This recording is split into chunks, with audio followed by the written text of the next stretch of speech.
Coming up now, the very latest news from Pattaya and Thailand via the fabulous Pattaya Media Group.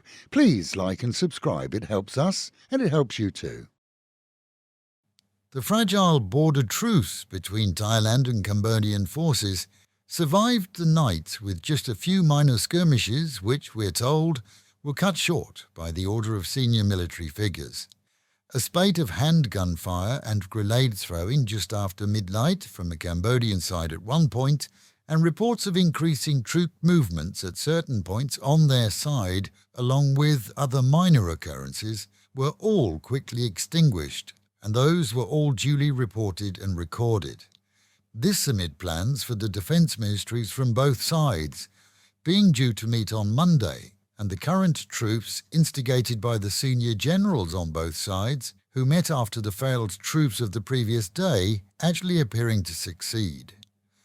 The remaining questions, of course, are: where are the new border lines if any changes have occurred, and who will clear the reported hundreds of freshly laid landmines, as only the perpetrators will know their exact location. It's hoped that as the current armistice was agreed by the military from both countries, it can continue. But as we've been told by experts, it's very, very fragile and depends clue on the ability of troops to contain their emotions. 160,000 Thais remain evacuated from the region, awaiting word that it's safe for them to return. Those in shelters are receiving the most meagre of provisions, as the numbers increased way above those planned for. Accommodation too has been sparse, but better there than in the field of battle for sure. Several Chinese nationals claiming to be journalists were arrested by authorities in areas along the border in Surin yesterday, despite their claims that they know several commanding officers and even the Prime Minister. Their words didn't help them, as there is a blanket ban on media within the restricted areas for security reasons. A check found that their paperwork and legal documentation was forged, and they were duly jailed. In the capital, the top topic of conversation appears to be just how the current but suspended Prime Minister, Paetongtarn, can survive this, the latest in a series of issues that have seen her lose popularity with the general public, and indeed with many influential politicians.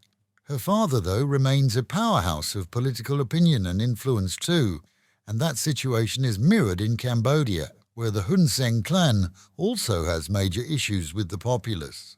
Thailand currently has a caretaker prime minister who's been seen as taking effective control during the crisis and indeed attending the failed peace meetings abroad.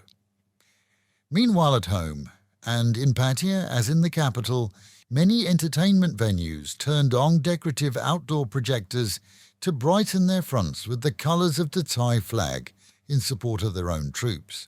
Concern continues here for the tourist season ahead, but the constant reminder that border issues are restricted to the far-off border regions is a reminder that no tourist spots are or have been affected.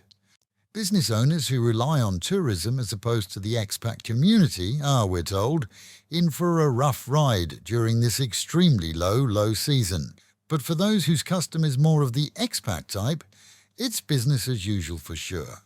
And as we wish all a very peaceful day, so the Met Office tells us to expect highs of 32 today, dropping down to 27, winds in the morning, cloudy and humid throughout the day, and a thunderstorm at any time, especially in the afternoon, with the real feel of 40.